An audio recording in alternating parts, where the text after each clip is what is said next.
When is a parent born? When your world changes in a moment? Nani? Or when the moment is celebrated by all? When you start learning again? Or with a new role? Is it your child's first breath? Or is it just a feeling?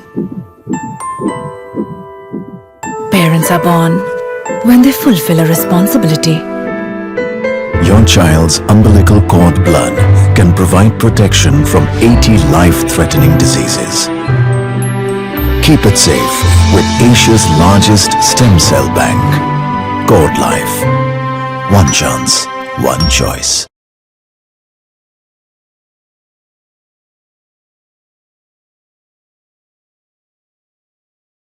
Hi everybody, a very good morning. Actually, I should say good afternoon. 12 बज गए हैं तो good morning से तो काम नहीं चलेगा अभी. So good afternoon.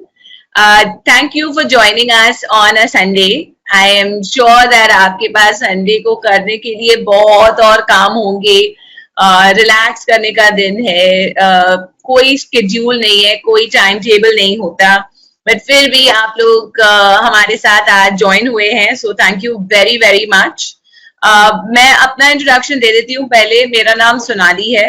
मैं प्रेगनेंसी और पोस्ट नेटल कंसल्टेंट हूँ.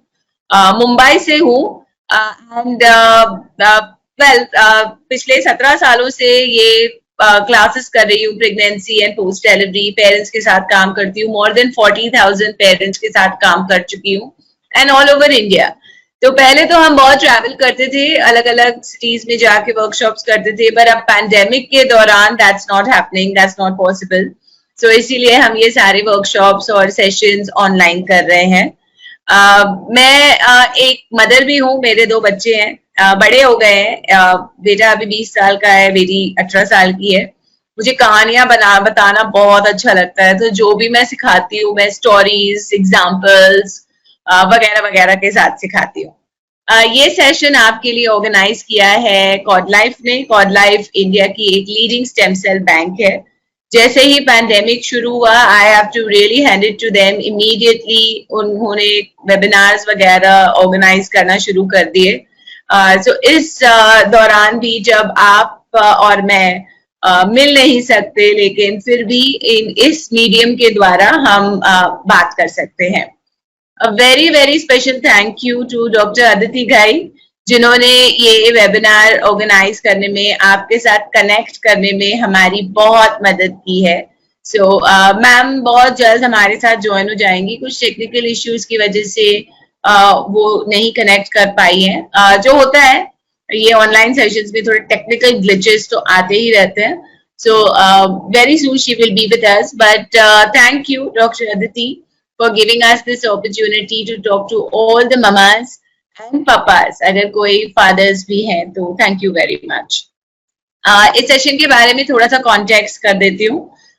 जब मैम से बात की थी तो उन्होंने सजेस्ट किया था कि प्रेगनेंसी केयर ड्यूरिंग कोविड के अलावा थोड़ा बहुत प्रेगनेंसी एक्सरसाइजेस के बारे में भी बात करते हैं. तो मैंने उनसे कहा कि ठीक है, हम एक अच्छा डिटेल सेशन ऑन एक्सरसाइजेस कर देते हैं, ताकि सबको एक्सरसाइजेस के बारे में अच्छी जानकारी हो जाएगी. और second part of the session में हम प्रेगनेंसी केयर ड्यूरिंग कोविड, मतलब कोविड का प्रेगनेंसी पे क्या महत्व है और कैसे हमको अपने आप को बचा कर रखना है during pregnancy, during birth and even post delivery, इसके बारे में हम बात करेंगे.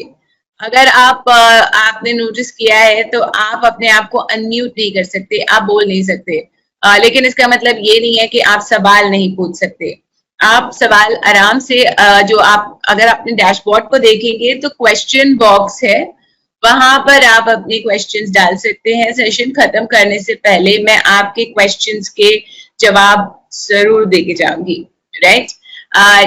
ये सेशन रिकॉर्ड हो रहा है, तो सेशन के 2 से 3 दिन में आपको इस सेशन की रिकॉर्डिंग भी मिल जाएगी कॉड लाइफ के थ्रू. एंड इस सेशन के एंड में आपके लिए एक छोटा सा सरप्राइज भी है, तो एंड तक जरूर रुकिएगा क्योंकि सरप्राइज तो सबको पसंद है. राइट. तो अपने आप को कंफर्टेबल कर दीजिए, पिलोज, पानी की बोतल, अगर नाश्ता नहीं किया है तो कुछ नाश्ता, और बस हम 1 मिनट में, जस्ट 1 मिनट में हम शुरू करते हैं। अगर आपके पार्टनर भी है घर पे तो आप उनको भी साथ ले लीजिए, let's your partner also join you. जो भी प्रेगनेंसी के बारे में आपके साथ घर में है, आपको हेल्प करना चाहता है, आपको गाइड कर रहा है, आपको सपोर्ट कर रहा है, उनको भी ले आइए, क्योंकि द मोर द मैरियर। जितने ज्यादा लोग हो, जितने ज्यादा लोग हमको हेल्प करें, सपोर्ट करें प्रेगनेंसी में, उतना अच्छा, राइट? सो बस 1 minute and we will be getting started. जब तक हम बस शुरू कर ही रहे हैं, आप लोग वो क्वेश्चन बॉक्स खोलकर थोड़ी सी प्रैक्टिस कर लीजिए, अपनी अपनी ड्यू डेट डाल दीजिए वहां पर, तो मुझे भी थोड़ा आइडिया हो जाएगा कि सबकी ड्यू डेट क्या है। अगर ऑलरेडी आपके मन में कुछ सवाल हैं तो डालना शुरू कर दीजिए, ताकि आपके सवाल पहले पहले आंसर हो जाए जब हम क्वेश्चंस खोलें, राइट? तो क्वेश्चन बॉक्स है आपके डैशबोर्ड पे, आप लिखा होगा क्वेश्चंस, आप उस पर क्लिक करेंगे तो आप वहां पे क्वेश्चन अपना टाइप कर सकते हैं और फिर आप उसको पोस्ट कर दीजिए। तो वो सारे क्वेश्चंस हमको दिखाई देंगे और फिर हम आपके क्वेश्चन सेशन के एंड में जरूर आंसर करेंगे। तो इसलिए जाइएगा नहीं, एक तो क्वेश्चंस के आंसर्स मिलेंगे और दूसरा सरप्राइज भी है, राइट? राइट, तो चलिए शुरू करते हैं। पहले हम बात करेंगे exercises for a healthy pregnancy. और मैं अपना तो इंट्रोडक्शन दे ही चुकी हूँ। मेरा नाम सोनाली है, सोनाली शिवलानी, मैं मुंबई से हूँ और ये मेरा प्रोफेशन है to conduct pregnancy and post delivery classes. पिछले 17 ईयर्स से मोर देन 40,000 पेरेंट्स। ये सेशन ऑर्गेनाइज करा है कॉर्ड लाइफ ने, जो इंडिया के एक लीडिंग स्टेम सेल बैंक है, with full support, help and cooperation by Dr. Aditi Ghai. So pregnancy के बारे में अगर हम कुछ बोले तो प्रेगनेंसी को हम 4 स्टेजेस में डिवाइड करते हैं। एक्चुअली हम एक ट्राइमेस्टर 0 भी बोलते हैं, which is your pre pregnancy, जो प्रेगनेंसी के पहले की तैयारी है। बट आई एम अज्यूमिंग कि हम सारे प्रेग्नेंट हैं, तो हम फर्स्ट, सेकेंड, थर्ड और फोर्थ ट्राइमेस्टर, जो डिलीवरी के बाद का पीरियड है, उसको हम प्रेगनेंसी को मानते हैं। हम इन स्टेजेस के बारे में, एक्सरसाइज और कोविड के बारे में आज बातचीत करेंगे। अगर आप कोई भी एक्सरसाइज प्रेगनेंसी में शुरू करना चाहते हैं, चाहे वो सिंपल वॉकिंग भी क्यों ना हो, हमेशा अपने डॉक्टर से परमिशन लेना जरूरी है। Very very important. हर प्रेगनेंसी अलग होती है। मैं ये नहीं कह रही हूँ कि प्रेगनेंसी एबनॉर्मल है, प्रेगनेंसी में इश्यूज हैं, कॉम्प्लिकेशंस हैं, लेकिन हर प्रेगनेंसी अलग होती है, डिफरेंट होती है। और इसीलिए आपको इंटरनेट को देख के या अपनी फ्रेंड को देख के या कोई किताब देख के इमीडिएटली एक्सरसाइज नहीं शुरू करनी चाहिए। हमेशा जब आप डॉक्टर के पास विजिट के लिए जाते हैं तो डॉक्टर से पूछ लीजिए। अब प्रेगनेंसी 9 मंथ्स की होती है और आप डॉक्टर के पास शुरू में तो वंस अ मंथ जाते हैं। जब भी आप डॉक्टर के पास जाएंगे, आप हमेशा डॉक्टर से दोबारा पूछेंगे कि क्या मैं एक्सरसाइजेस कंटिन्यू कर सकती हूँ, और अगर वो आंसर हाँ है तो आप बेशक कंटिन्यू कर सकते हैं। बट लेकिन ये सवाल आपको हर विजिट पे पूछना है, विच इज वेरी इंपॉर्टेंट। कुछ चीजों को आपको ध्यान रखना है, प्लीज कीप इन माइंड। हमेशा स्टार्ट स्लो, कोई जल्दी नहीं है। बच्चा बनाने में भी टेक्स 9 मंथ्स, राइट? सो इसीलिए आपको एक्सरसाइजेस भी स्लोली शुरू करनी चाहिए। अगर आपकी फ्रेंड बोल रही है कि मैं दिन में 60 स्क्वाट्स करती हूँ, इसका मतलब ये नहीं है कि आप फर्स्ट डे से 60 स्क्वाट्स कर सकते हैं। कर लोगे, लेकिन उसमें शायद कुछ एक पेन्स हो जाए, कुछ डिस्कम्फर्ट हो जाए। तो हमेशा कुछ नया जब आप शुरू करते हो तो स्लो शुरू करना चाहिए, कम काउंट्स से शुरू करना चाहिए। कोई भी नई चीज आप सुपरविजन के बगैर ना करें तो दैट इज हाईली रिकमेंडेड। अगर कोई चेक कर रहा है आपके पोस्चर्स, कोई आपको करेक्ट कर देता है, उसके बाद आप बेशक खुद कर सकते हैं, बट सुपरविजन बहुत ही जरूरी है। पोस्चर आपका बहुत इंपॉर्टेंट है। कई बार हम एक्सरसाइज तो कर लेते हैं लेकिन पोस्चर सही नहीं होता, इसीलिए उसका फायदा नहीं होता, उसके बेनिफिट्स नहीं मिलते हमको। इस वजह से आपको काउंट्स कम करने चाहिए, लेकिन आपका पोस्चर बिल्कुल सही रहना चाहिए, क्योंकि उससे ही आपको बेस्ट बेनिफिट मिलेगा। अगर कोई भी तकलीफ है, कोई डिस्कम्फर्ट है, जैसे दर्द हो रहा है या ऐसा लग रहा है कि थोड़ी सी ब्लीडिंग हो रही है या लिक्विड डिस्चार्ज हो रहा है या कहीं पर भी कोई दिक्कत आ रही है, तो रुक जाइए। क्योंकि आप रिस्क नहीं ले सकते। It's very important. अगर आपको कोई भी वार्निंग साइन जो मैं अभी आपको बताने वाली हूँ, इनमें से अगर आपको कोई भी चीज दिखाई दी, so please make sure that you stop. ऐसा नहीं है that I started so I have to finish my routine for today. You can stop and you can check with your doctor and then you can continue. ये कुछ warning science है जो हम pregnancy में आम मानते हैं। पहला है अब्डोमिनल क्रैम्प्स। अगर आपको पेट में कोई भी दर्द होने लगता है तो इमीडिएटली आपको डॉक्टर को बताना चाहिए। जैसे पीरियड के जैसे क्रैम्प्स होते हैं या कोई भी दर्द, बिकॉज कई बार हमको मदर्स मैसेज करते हैं कि मुझे यहाँ दर्द हो रहा है पेट में, वहां दर्द हो रहा है, तो हम उनको बोलते हैं पेट में या अब्डोमेन में कहीं पर भी पेन हो तो प्लीज डॉक्टर को जरूर इंटीमेट कर दीजिए, इन्फॉर्म कर दीजिए। Good morning ma'am. Hi, good morning. Good morning. Ma'am, would you like to address the audience? You can continue, I can do it later on. You were doing a wonderful session. I can do it later on also, or as you say, I can do it right now also. No, ma'am, just go ahead and do it right now. So that will also keep you free, no? Okay. Just go ahead. Go I ahead. am Dr. Aditi. Good morning, audience. Good morning, everyone. As you know, pregnancy is a very vulnerable state. ये बहुत ही vulnerable है COVID-19 के लिए। तो not only पहले जो first wave में आया था उसका बेबी पे इतना इफेक्ट नहीं आया था, but now there are seen a lot of effects baby पर भी, मदर पर भी। तो ma'am will be sharing about the important points जो हमें इस COVID-19 के दौरान करने हैं। Plus she will be sharing important exercises जो आप ट्रिमेस्टर वाइज कर सकते हैं। Plus the nutrition part, she'll be telling you all about it in detail. जहाँ तक as far as I am concerned, I'll tell you 3 basic things जो हमें कभी भी भूलनी नहीं है। That is mask, very important. Wear a double mask if possible. Second, hand hygiene का बहुत ध्यान रखना है। आप डॉक्टर के पास विजिट कर रहे हैं, आप कहीं बाहर जा रहे हैं, आप कोई सामान ला रहे हैं, please wash your hands properly. Hand hygiene के प्रॉपर स्टेप्स बहुत सारी जगह पर शेयर हुए हैं। Do that. And the third is social distancing. वो हमें कभी भी भूलना नहीं है। प्रेग्नेंट लेडी को इन सब चीजों का और भी ज्यादा ध्यान रखना है क्योंकि इम्यूनिटी कम है, तो इसलिए आपको और ज्यादा इन सब चीजों के लिए केयरफुल रहना है। अगर COVID-19 हमें हो ही जाता है तो वी शुड नॉट पैनिक। सबसे इम्पोर्टेंट, डू नॉट पैनिक। अपने डॉक्टर से एज सून एज पॉसिबल, जैसे ही आपको फीवर आया, डोंट कंसिडर कि नॉर्मल फीवर है, नॉर्मल कफ है, टेक इट एज COVID-19। आप अपने बात कीजिए अपने डॉक्टर से, मेडिसिन स्टार्ट करवाइए एंड उस दौरान 14 दिन के अंदर आपको पैनिक बिल्कुल नहीं करना है। अपने डॉक्टर के साथ कनेक्टेड रहिए, जो एक्सरसाइजेस मैम बताएंगी वो कीजिए, डाइट का ध्यान रखिए, साइकोलॉजिकली अपने आप को बहुत स्ट्रांग रखना है बिकॉज एनीवेज थोड़ा सा डिप्रेसिव टाइम है। जहाँ तक कि कोविड, हर वक्त हम घर के अंदर हैं, मिल नहीं सकते किसी से, पेरेंट्स से भी मिलना किसी के लिए मुश्किल हो जा रहा है, तो ऑब्वियसली घर के अंदर रहना डिप्रेसिव तो जरूर है, लेकिन this too shall pass. Obviously this too shall pass. So हमें हमेशा पॉजिटिव रहकर अपना पूरा ध्यान रखना है। और hand over to you ma'am. Thank you so much, ma'am, for joining us and giving us some very valuable insights. So let's move ahead. हम बात कर रहे थे exercises के बारे में. So we'll continue with that. Yeah.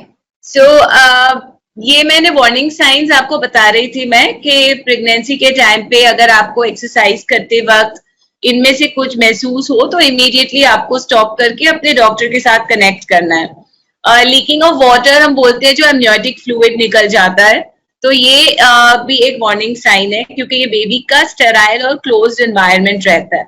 अगर vaginal discharge बढ़ जाए या आपको वैजाइना से ब्लीडिंग हो, ब्लड डिस्चार्ज हो, या अगर और कोई आपको अबनॉर्मल साइन दिखाई दे तो you should immediately contact your doctor.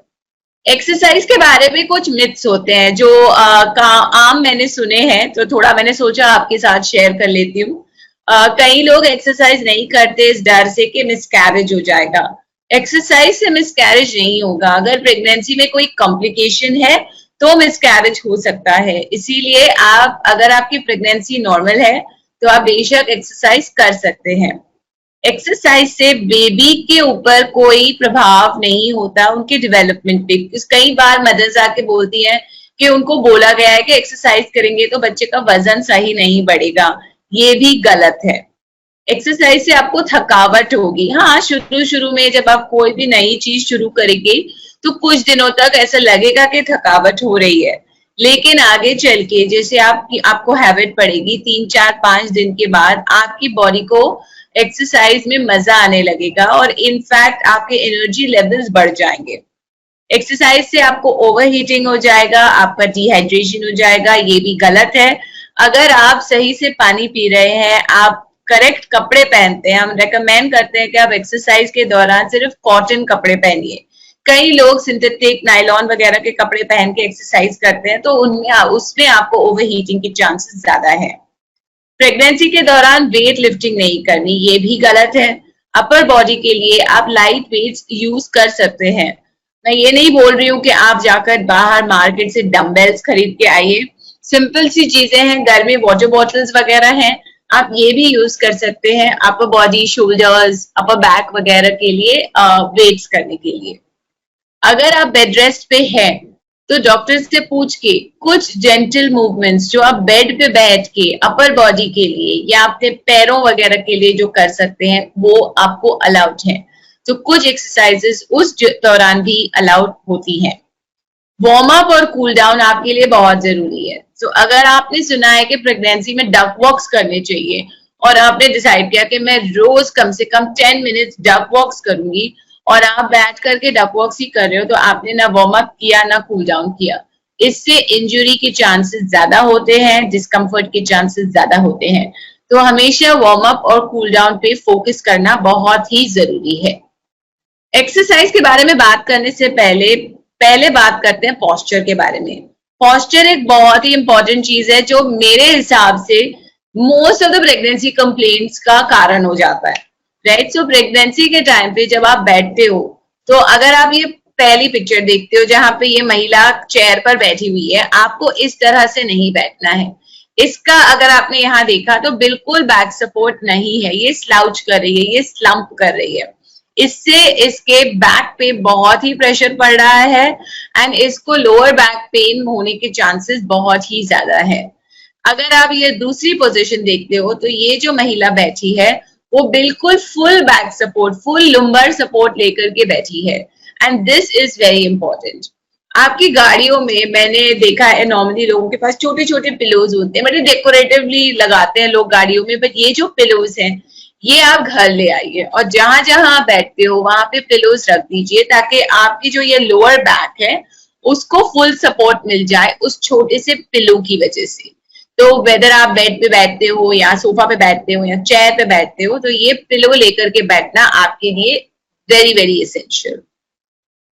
अब बात करते हैं खड़े होने की। हम खड़े भी जनरली थोड़ा सा गलत होते हैं। अगर आप नॉर्मल वुमन को भी देखेंगे तो उसके लोअर बैक में एक हल्का सा कर्व होता है।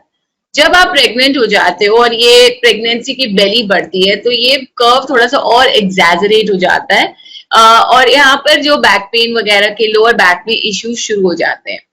दूसरी एक और चीज हो जाती है कि आपका जो ब्रेस्ट साइज है वो भी चेंज हो रहा है, ये तो आपने नोटिस किया ही होगा।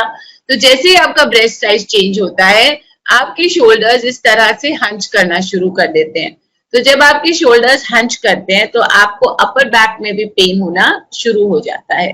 तो प्रेगनेंसी के दौरान आपको अपनी बैक को, अपनी स्पाइन को स्टैंड होते समय बिल्कुल स्ट्रेट रखना चाहिए।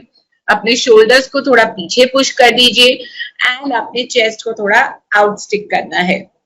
तो अगर आप सही से स्टैंड होंगे तो आपको बैक पेन वगैरह कम होगा।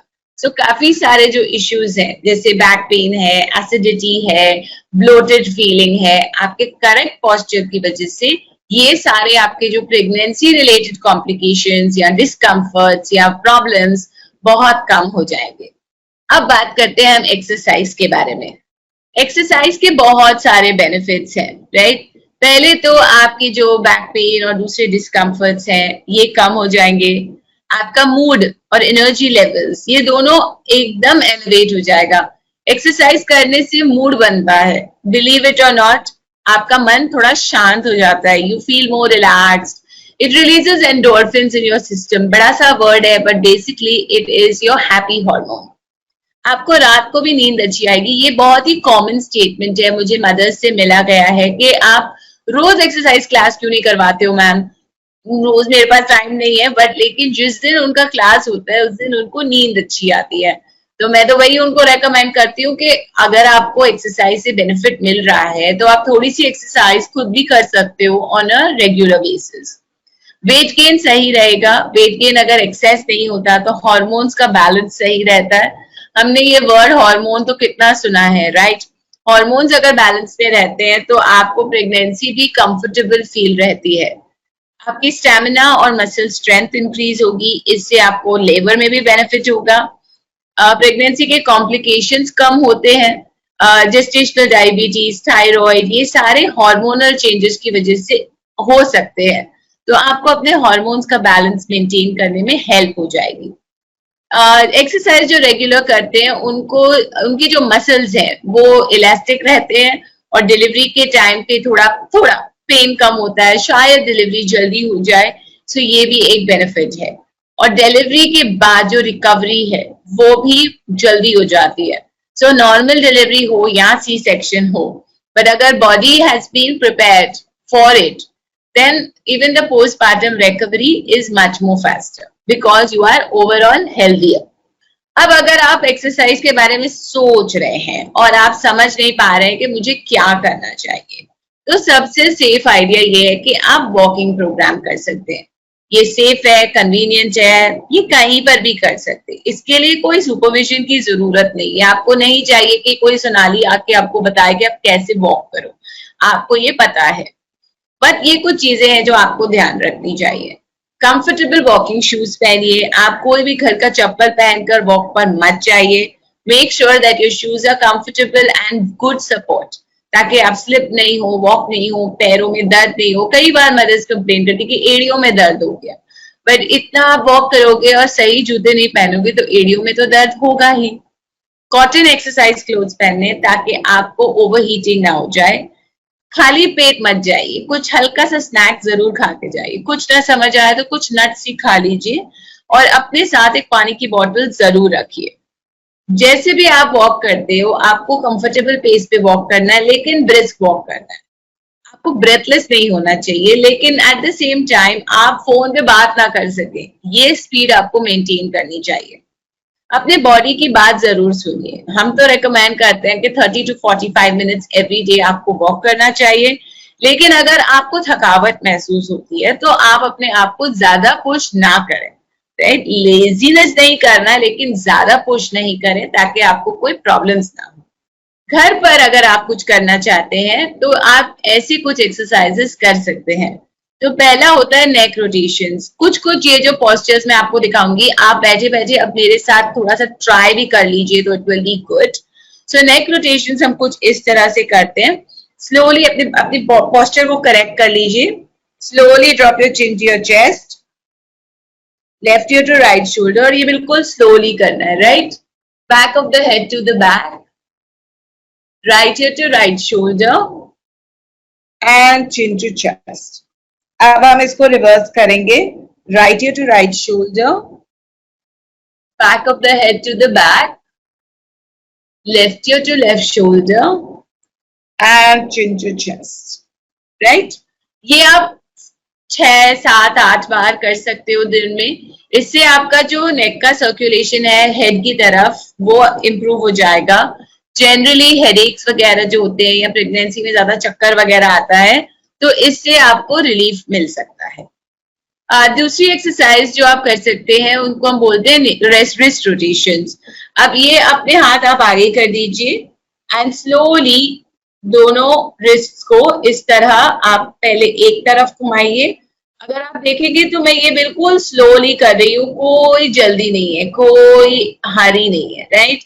मैं ऐसे भी कर सकती हूँ, लेकिन इससे मुझे बेनिफिट कम होगा, इससे मेरा बेनिफिट बेटर होगा. अब यही आप रिवर्स कर दीजिए, दूसरी डायरेक्शन में रोटेट कर दीजिए. Wonderful, perfect. ओके, अभी जो ये एक्सरसाइज हमने रिस्ट की है वही सेम एक्सरसाइज आपको पैरों के लिए भी करनी है, राइट? तो आप अपने पैरों को इस तरह से पॉइंट करिए और फिर फ्लेक्स करिए। तो जब आप ये कर रहे हैं तो आपको ये अपने काफ पे महसूस होगा, राइट? तो पैरों को आपको पॉइंट और फ्लेक्स। अभी आप इनको रोटेट भी कर सकते हैं, तो ये आपके एंकल के लिए एक्सरसाइज हो जाएगी। और इसी रोटेशन को अब आप रिवर्स भी कर दीजिए। तो ये एक्सरसाइजेस आपके पैरों में स्वेलिंग, हाथों में स्वेलिंग वगैरह जो होती है, सूजन होती है या पेन या डिस्कम्फर्ट फील होता है, तो इससे आपको डेफिनेटली बेनिफिट मिलेगा। और ये तो आप कहीं पर भी बैठे बैठे भी कर सकते हैं। लेबर प्रिपरेशन के लिए एक बहुत ही सिंपल सी एक्सरसाइज है जिसको हम बोलते हैं बटरफ्लाई। रेकमेंड तो मैं यही करूंगी कि फ्लोर पे एक्सरसाइज मैट के ऊपर करें, बट लेकिन ये एक ऐसी पोजीशन है जो आप बेड पर भी या सोफा पर भी, जैसे आप टीवी देख रहे हो या आप फोन पे बात कर रहे हो, तो you can do this exercise. So अपने पैरों को इस तरह सामने ले आइए। अगर आप ये सेशन सुनते सुनते भी ट्राई कर लें तो बहुत ही अच्छा। जितना आप अपने पैरों को अपने पेल्विस के नजदीक ला सकते हैं उतना नजदीक ले आइए। तो आपके जो पैर हैं, अगर आप ये देखेंगे, ये लेग्स को हमने डायमंड शेप में होल्ड किया है, और जितना आप इसको अंदर की तरफ पुल कर सकते हैं ताकि यहाँ इनर थाई पे आपको स्ट्रेच इंक्रीज हो जाए, so that is better, right? तो आप इस पोजीशन में बैठ सकते हैं। आप इस पोजीशन में अपने लेग्स को इस तरह से फ्लैप कर सकते हैं। तो ये एक्सरसाइज आपके लिए लेबर प्रिपरेशन के लिए बहुत ही हेल्पफुल है। अगर किसी को बैक पेन का प्रॉब्लम है और नहीं भी है, तो कैट एंड कैमल पोज तो करना ही चाहिए, क्योंकि इससे बैक स्ट्रेंथनिंग हो जाती है। हम ऑल फोर्स पे शुरू करेंगे और इसको प्लीज मैट पर ही करिएगा। बेड पे कि आप थोड़े से अनस्टेबल रहोगे, पोजीशन सही नहीं रहेगा, बेड थोड़ा सॉफ्ट रहता है। तो अगर आप मैट पे रहोगे तो आपके दोनों आर्म्स और नीज अच्छे से स्टेबल रहेंगे, राइट? पहले आप स्लोली अपने बैक को आर्च करके सीलिंग की तरफ देखेंगे, तो ये लोअर बैक के लिए बहुत अच्छा है। जो ये पहला पिक्चर मैंने आपको दिखाया विच इज द कैट। फिर आप अपने बैक को इस तरह से हंच करेंगे जैसे कैमल का हम्प बनता है, जो मैं आपको ये दूसरे पिक्चर में दिखाया है। कहीं पर भी अगर आपको एब्डोमेन में, लोअर एब्डोमेन में बहुत स्ट्रेच फील कर रहा होता है, तो आप इस पोजीशन को थोड़ा सा स्लोली करिए, थोड़ा कम करिए, फुल स्ट्रेच मत करिए। तो लोअर एब्डोमेन में स्ट्रेच ज्यादा नहीं फील होना चाहिए। ये भी एक्सरसाइज जो है वो बैक के लिए बहुत ही हेल्पफुल है। इसको हम पेल्विक टिल्ट बोलते हैं। अगेन आप मैट पर ही लेट के करिए और स्लोली आप अपने बटक्स को इस तरह रेज करेंगे, राइट? स्लोली आप अपने बटक्स को इस तरह रेज करेंगे, तो ये आपके लिए बहुत ही हेल्पफुल है and you know back pain में आपको हेल्प करता है। ये जो एक्सरसाइज है इसको हम लेग रेजेस बोलते हैं। लेग रेजेस आपके लेबर के प्रिपरेशन के लिए बहुत ही इंपॉर्टेंट है। तो आप मैट पे लेटे हुए हैं, अपनी बॉडी को आपने बिल्कुल स्ट्रेट रखा है। जो लोअर लेग है उसको आपको फोल्ड कर देना है और अपर लेग को आप इस तरह से 90 डिग्रीज उठाएंगे और नीचे करेंगे, उठाएंगे और नीचे करेंगे, उठाएंगे और नीचे करेंगे। शुरू में आप 8 काउंट्स से शुरू करिए हर लेग के लिए। उसके बाद में आप इन काउंट्स को स्लोली इंक्रीज कर सकते हैं। जो मदर्स हमारे साथ रेगुलर एक्सरसाइजेस करती हैं वो कम से कम 32 to 40 काउंट्स एक लेग के लिए कर लेती है, बट स्टार्टिंग में you should only start with 8 to 10 counts. ये है आपके स्क्वाट्स। काफी लोग स्क्वाट्स करने के लिए बोलते हैं प्रेगनेंसी में। प्रेगनेंसी में थोड़ी सी इंस्टेबिलिटी भी होती है क्योंकि एब्डोमेन में वेट इंक्रीज हो गया है, तो it becomes very difficult, right, कि आप उनको कैसे कर सकोगे। तो इसीलिए आपको ये ऐसे स्क्वाट्स करने चाहिए। एक चेयर ले लीजिए जो आपको अच्छे से सपोर्ट कर सके, आपका वेट सपोर्ट कर सके। अनस्टेबल चेयर नहीं होनी चाहिए, मतलब प्लास्टिक की कुर्सी, हल्की कुर्सी नहीं हो। आप उसको पकड़ के इस तरह से देखिए लेग्स कितने वाइड रखे हैं, राइट, और बैक बिल्कुल स्ट्रेट रख के आपको नीचे और ऊपर ऐसे आपको एक्सरसाइज स्क्वाट्स की करनी है। अगेन जब आप शुरू करते हो आप 8 या 10 काउंट्स ही करिए और जैसे जैसे आपकी स्ट्रेंथ बिल्डअप होती है आप 12, 16, 20, 30 ऐसे स्क्वाट्स रोज कर सकते हैं। बहुत ही एसेंशियल एक्सरसाइज होती है प्रेगनेंसी में deep breathing. And deep breathing से आपकी लंग कैपेसिटी बढ़ती है, आपकी एब्डोमिनल स्ट्रेंथ बढ़ती है।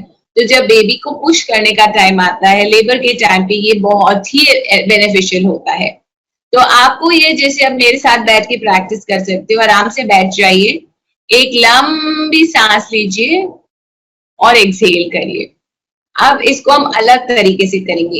एक हाथ अपना आप अपने चेस्ट पे रख दीजिए, दूसरा हाथ आप अपना एब्डोमेन पे रख लीजिए। ओके, एक लंबी सांस लीजिए और एक्सहेल। जब आपने लंबी सांस ली तो आपको फील करना है कि जो हाथ आपने अपने एब्डोमेन पे रखा है वो एक्सपैंड हो जाए, वो मूव करे। तो इतना डीप ब्रेथ आपको लेना है, राइट? एक बार फिर ट्राई करते हैं। एक हाथ चेस्ट पे, एक हाथ एब्डोमेन पे। एक लंबी सांस लीजिए, अपने एब्डोमेन को फूलने दीजिए ताकि आपका हाथ इस तरह से एक्सपैंड हो जाए। And release, and then expand and release. Inhale, exhale, inhale, exhale, right? अब दिन में कम से कम 30 to 40 डीप ब्रेथ करना इज वेरी एसेंशियल। सुबह के टाइम पे non air condition environment is recommended, क्योंकि इस टाइम पे क्या है कि एटमॉस्फेयर थोड़ा प्योर रहता है, पोल्यूशन कम रहता है। And over and above that आप एयर कंडीशन में नहीं करेंगे तो आप दूसरे पोल्यूशंस अंदर नहीं लेंगे। Open air is better. So window खोल के डीप ब्रेथ्स आपको लेनी चाहिए।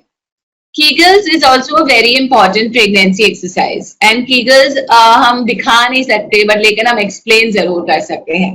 इसको हम बोलते हैं पेल्विक फ्लोर एक्सरसाइजेस। आप मतलब ये आपकी वेजाइनल एक्सरसाइजेस हैं।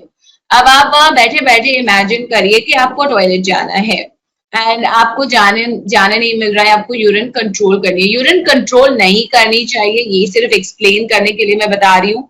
अगर आप यूरिन ज्यादा कंट्रोल करोगे तो हो सकता है आपको ब्लैडर इन्फेक्शन हो जाए, यूरिनरी इन्फेक्शन हो जाए। तो यूरिन कंट्रोल नहीं करनी, सिर्फ अंडरस्टैंड करना है कि अगर आप यूरिन कंट्रोल कर रहे होते तो आप वो मसल्स कैसे टाइट करते, आप उनको एकदम टाइट पकड़ के रखते ताकि आपकी यूरिन लीक ना हो जब तक आप बाथरूम ना पहुंचो। बस वही मसल्स की बात कर रही हूँ मैं, राइट? सो हम ट्राई करते हैं। उन मसल्स को इस तरह से आप पुल करके होल्ड कर लीजिए एंड रिलीज करिए। जब आप उनको होल्ड करते हैं, ब्रीदिंग आपकी बिल्कुल नॉर्मल होनी चाहिए, आपके एब्डोमिनल मसल्स टाइट नहीं होने चाहिए, right? So let's try it. Hold and release, hold and release, hold and release, hold and release, right? So ये कुछ एक्सरसाइजेस है जो आपको रोज करनी चाहिए प्रेगनेंसी में। हम तो रेकमेंड करते हैं 50, 75, 100 काउंट्स रोज करिए। एक टाइम पे 100 करने की जरूरत नहीं है, आप 10-12 करके दिन भर में कर सकते हैं। जैसी डिलीवरी हो जाती है ये एक्सरसाइजेस आपको दोबारा रिज्यूम करनी चाहिए, क्योंकि प्रेगनेंसी में ये आपको आपके वेजाइनल मसल्स को टोन करता है। आपको यूरिनरी इनकॉन्टिनेंस, जो कभी कभी थोड़ा यूरिन लीक हो जाता है, जैसे प्रेगनेंसी बढ़ती है, बेबी का वेट बढ़ता है, वो नहीं होगा।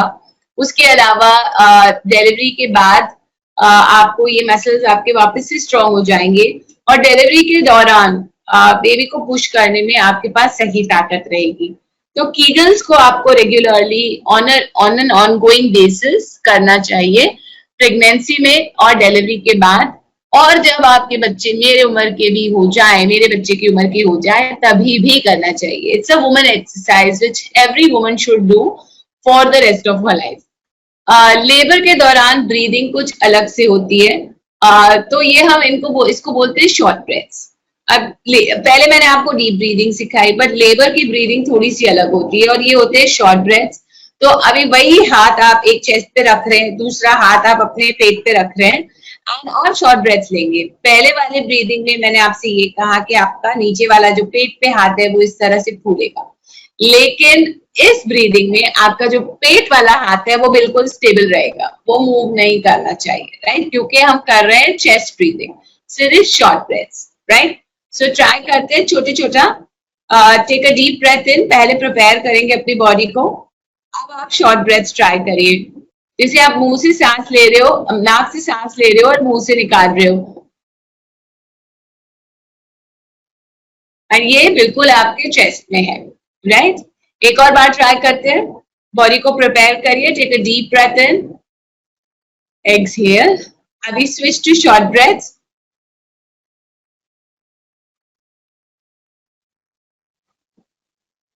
And relax, right? अगर आपका 28th वीक क्रॉस हो गया, आप 28 वीक्स प्लस है, तो आप ये एक्सरसाइजेस रोज करिए, कम से कम दिन में 4-5 बार। आपको ये इमेजिन करना है कि लेबर की कंट्रैक्शन करीबन 1 से 1.5 मिनट चलती है, तो आपको इस तरह की ब्रीदिंग प्रैक्टिस 1 से 1.5 मिनट तक करनी चाहिए। इससे आपकी बॉडी की प्रिपरेशन अच्छे से हो जाएगी, और जब आपका डिलीवरी के टाइम पे आपको लेबर पेन्स होंगे, उस टाइम पे आप ये ब्रीदिंग आसानी से यूज कर पाओगे। पोस्ट डिलीवरी के लिए कुछ सिंपल सी टिप्स है।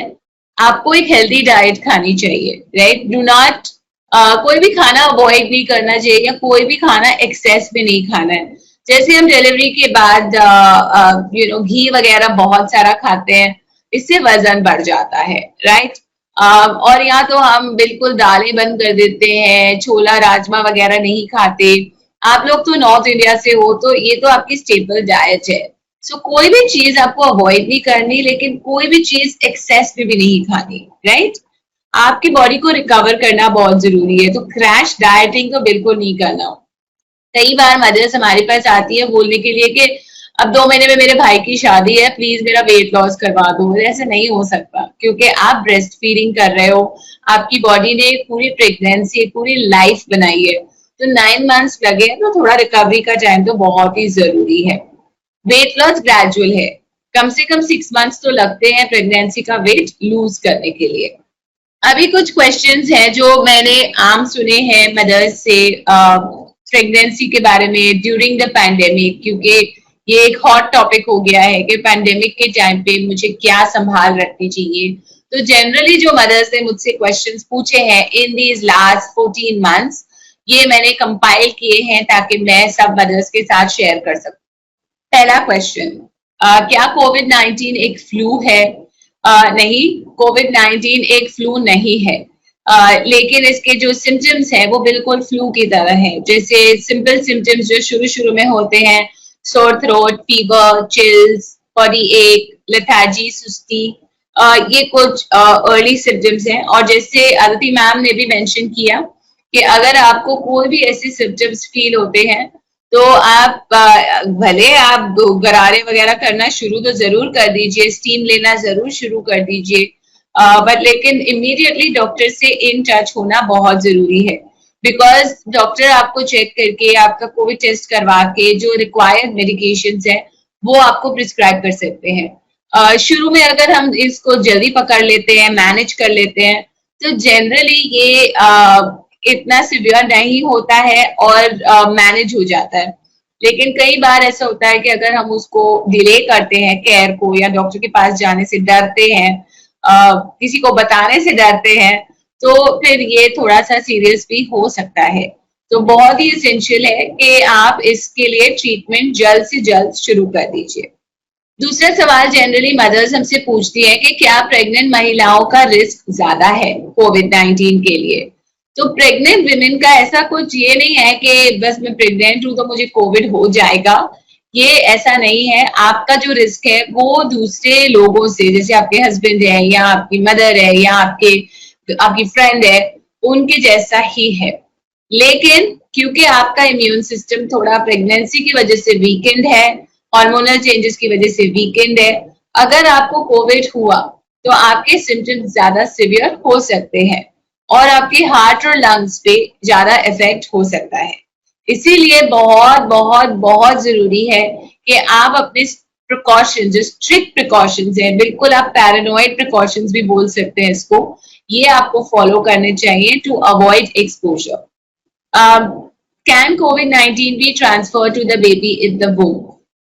मोस्ट केसेस में हमने ये देखा है कि जो प्लेसेंटा है वो बहुत ही स्ट्रॉन्ग फोर्ट है, बहुत ही स्ट्रॉन्ग बैरियर है, और डिजीजेस और इन्फेक्शंस को बेबी के पास जाने से रोकता है। लेकिन ये बिल्कुल ही नया वायरस है, अभी तक for the world it is called a novel virus, and इसीलिए इसमें बहुत रिसर्च अभी भी चालू है। तो मे बी ये 15-20 साल बाद हम सवाल के जवाब और आसानी से दे सकेंगे, लेकिन आज हम ये कंक्लूसिवली जवाब नहीं दे सकते हैं और हमारे पास इसके बारे में कोई रिसर्च नहीं है। इसीलिए अगेन कि अपने बेबी की प्रोटेक्शन के लिए भी प्रेगनेंसी के दौरान आपको बहुत ही प्रिकॉशंस लेने चाहिए। इसी के साथ साथ एक और सवाल भी आता है, क्या प्रेग्नेंट महिलाएं वैक्सीनेशन ले सकती है? सो इंडिया में जो वैक्सीन अभी अवेलेबल हैं एज ऑफ नाउ, जैसे कोवैक्सीन है या कोविशील्ड है, इन दोनों को प्रेग्नेंट लेडीज के लिए अभी तक अप्रूव नहीं किया गया है। तो प्रेगनेंसी के दौरान आप कोविड-19 की वैक्सीनेशन नहीं ले सकते।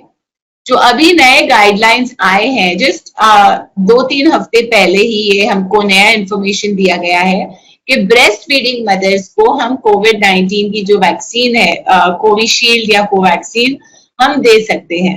आपने शायद सुना होगा कि अमेरिका में कुछ वैक्सीन जैसे मॉडर्ना वगैरह वैक्सीन जो अवेलेबल है वो प्रेग्नेंट लेडीज को दी गई है, लेकिन ये दी गई है as a trial. So you don't have to think that आपको प्रेगनेंसी के टाइम पे फिलहाल वैक्सीनेशन हमारे डॉक्टर्स नहीं रेकमेंड कर रहे हैं। सो अगर आप प्रेगनेंसी अभी भी प्लान कर रहे हैं, आप प्रेग्नेंट नहीं है, तो आपको पहले अपनी वैक्सीनेशन खत्म करनी चाहिए और फिर प्रेगनेंसी प्लान करनी चाहिए। अगर आप प्रेग्नेंट हैं तो आप प्रेगनेंसी के दौरान वैक्सीनेशन ना लें और आप जैसे ही आपकी डिलीवरी हो जाती है, आप सेटल हो जाते हो फीडिंग वगैरह के साथ, फिर आप 1 to 2 months के बाद अपनी कोविड वैक्सीन ले सकते हैं। अगर आप प्रेग्नेंट हैं तो आपको क्या केयर लेना चाहिए? पब्लिक प्लेसेस तो बिल्कुल अवॉइड कर लीजिए। आई नो कभी कभी इम्पॉसिबल होता है, बट अगर हो सकता है तो घर का भी जो काम है वो दूसरे लोगों को करने दीजिए, बाहर का आप अवॉइड कर लीजिए, क्योंकि इससे क्या है कि आप अपना वायरल लोड जिसकी वजह से इन्फेक्शन हो जाता है उसका आपका एक्सपोजर कम हो जाएगा। जितना हो सके आप लोगों से मिलना मिलाना नहीं करिए। वीडियो कॉल्स कर सकते हैं, मम्मी से मिलना है, फ्रेंड से मिलना है, पार्टी करनी है, आजकल वीडियो पार्टी हो जाती है, राइट? शादियां भी वीडियो कॉल्स पे हो रही हैं, तो फिर तो हम भी जरूर कर सकते हैं, राइट? बिल्कुल सोशल डिस्टेंसिंग प्रैक्टिस करनी है। अगर बाहर भी जाना पड़े तो जो 6 फुट की दूरी हम बोल रहे हैं सब जगह आपको मेंटेन करनी है, मास्क पहन करके ये आप प्लीज मेंटेन करिए। अपने हाथ आप बार बार धोइए, अपने साथ सैनिटाइजर जरूर रखिए, राइट? काफी लोगों को मैंने देखा है ग्लव्स भी पहन के निकालते हैं, लेकिन ग्लव्स भी अगर आप इन्फेक्शन पकड़ लेते हो और फिर हाथ नहीं धोते हो तो वो प्रॉब्लम होता है। इससे अच्छा है कि आप बार बार हाथ धोते रहें और अपने आंख, नाक और मुंह को हाथों से टच ना करें, राइट? जैसे कई बार ऐसा होता है ना, हम ऐसे कर लेते हैं, ये नहीं करें। अपने हाथों को आप अपने फेस को टच नहीं करें। आपको हेल्दी डाइट फॉलो करनी चाहिए जिसमें सारे कंपोनेंट्स हों। एंड अभी ऑफ कोर्स टाइम कंस्ट्रेंट्स है तो बहुत ही डिटेल में हम डाइट की बात नहीं कर सकते हैं, बट लेकिन कुछ सिंपल से टिप्स हैं, राइट? जब भी आप खाना खाते हो, मेन मील्स जो है आपके ब्रेकफास्ट, लंच और डिनर, आप अपने 5 फिंगर्स को देखिए, आपको ये 5 पदार्थ, 5 कंपोनेंट्स अपने मील में खाने चाहिए। पहला, हेल्दी कार्बोहाइड्रेट्स, इसका मतलब जैसे गेहूं, बाजरा, जवार, ब्राउन राइस, नाचनी, ओट्स, ऐसी चीजें आप ज्यादा इंक्लूड करें। व्हाइट राइस, मैदा, फ्राइड चीजें, इन सब से आप दूर रहिए, राइट? सो अगर छोले खाने हैं तो भटूरा नहीं खाना, क्योंकि भटूरा फ्राइड है और मैदे से बनता है। इससे बेटर है आप पराठा बना लीजिए गेहूं का और छोले के साथ वो खा लीजिए, राइट? दूसरी चीज होती है आपकी सब्जियां। सो खाने में सब्जी और नाश्ते में या मिड मॉर्निंग आपको फल लेने चाहिए। कम से कम आधा किलो सब्जी और फल एक प्रेग्नेंट महिला को अपने फुल डे में कंज्यूम करने चाहिए। एंड जो सीजन में अवेलेबल हो, जो फ्रेश अवेलेबल हो, अभी मैंगो सीजन है तो यस आप मैंगोज भी खा सकते हो, लेकिन इतना याद रखिए कि मॉडरेशन में। मैंगोज अलाउड है, इसका मतलब ये नहीं है कि मैं दिन में 5 मैंगोज खाऊं, नहीं, आप दिन में 1 to 2 मैंगोज, अगर आपकी प्रेगनेंसी नॉर्मल है तो आप जरूर खा सकते हैं। तो fresh and seasonal fruits and vegetables कम से कम ½ kilo in the entire day आपको कंज्यूम करने चाहिए। तीसरी चीज होती है आपके प्रोटीन्स। प्रोटीन्स बहुत ही इंपॉर्टेंट है क्योंकि इससे बेबी की डेवलपमेंट होती है। जब भी आप ब्रेकफास्ट, लंच और डिनर लेते हो तब आप कोई ना कोई प्रोटीन का आइटम जरूर लीजिए। अगर आप नॉनवेज खाते हो तो चिकन, फिश वगैरह आप ले सकते हैं, एग्स वगैरह भी आप कंज्यूम कर सकते हैं।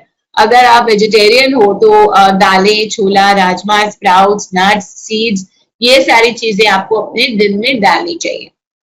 दूध और दूध की चीजें भी प्रोटीन देती हैं, लेकिन हम उनको चौथे फिंगर में गिनेंगे, जिसको हम बोलते हैं कैल्शियम। तो दिन में 2 से 3 ग्लास या कप या कटोरी आपको दूध या दही की कोई भी चीज लेनी चाहिए। तो पनीर हो गया, लस्सी होगी, दूध का ग्लास हो गया, ये आप दिन में कम से कम 2 से 3 बार जरूर कंज्यूम करिए।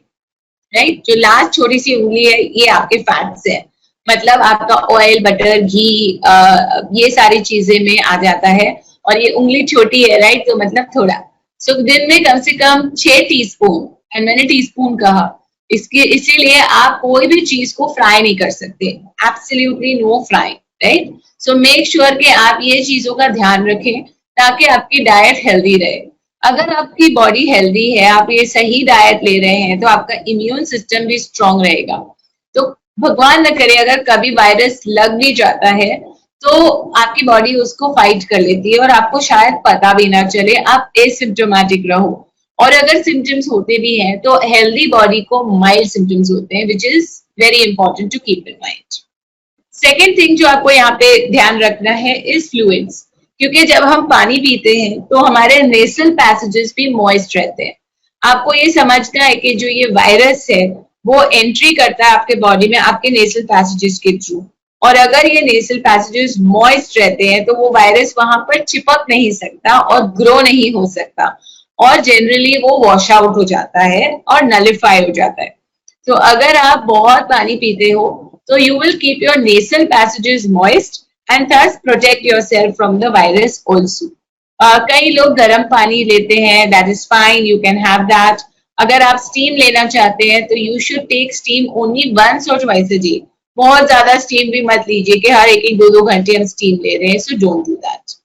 अगर आपके कोई फैमिली मेंबर्स घर से बाहर जाते हैं तो आपसे मिलने से पहले या आपके मेन रूम में आने से पहले उनको नहा करके अपने कपड़े चेंज कर लेने चाहिए, और जो कपड़े बाहर पहने हुए हैं वो धोने में डाल देने चाहिए। तो हर फैमिली मेंबर को ये एक्स्ट्रा प्रिकॉशन जरूर लेना चाहिए। अब आपका भी एक सवाल आ जाता है कि मैं अगर डॉक्टर के पास जाती हूँ या अगर मुझे कोई टेस्ट या स्कैन करवाना है, जैसे अल्ट्रासाउंड कराना है, तो मैं कैसे करवाऊं? पहला है कि आप क्राउडेड वेटिंग रूम में जाकर ना बैठे, आप बाहर वेट करिए। अगर आप गाड़ी में जाते हैं तो अपनी गाड़ी में वेट करिए। आपके हस्बैंड या जो आपके साथ गए हैं रिसेप्शनिस्ट को बता सकते हैं कि आप बाहर वेट कर रहे हैं, और जब आपका टर्न आए तो आपको अंदर बुला लिया जाए। अपने साथ सैनिटाइजर रखिए। जब भी आप कोई दरवाजा खोलते हैं, कोई भी सरफेस को टच करते हैं, जल्दी से अपने हैंड सैनिटाइज कर दीजिए। अगर आपको विजिट की जरूरत नहीं है, सिर्फ वीडियो कंसल्ट हो सकता है, तो अपने डॉक्टर से ये भी बात जरूर कर लीजिए कि क्या आज ये वाला विजिट जिसमें कोई टेस्ट नहीं है, कोई स्कैन नहीं है, हम वीडियो कंसल्ट में खत्म कर सकते हैं क्या? जैसे ही आप घर वापस आते हैं, आप प्लीज नहा लीजिए, टेक अ शावर, एंड अपने क्लोथ्स चेंज करके जो क्लोथ्स आप पहन के गए थे उनको वॉश में डाल दीजिए। डिलीवरी के टाइम का भी बहुत मदर्स को टेंशन होता है कि क्या होगा, राइट? तो आप अपने हॉस्पिटल से प्रोटोकॉल्स चेक करवा लीजिए। शायद आपके हॉस्पिटल को कोविड टेस्ट आपके डिलीवरी के पहले एक मैंडेटरी रिक्वायरमेंट होगी। सो ये कोविड टेस्ट जब आप एडमिट होते हो तब किया जाता है। It is something which is normal and you don't need to worry about it.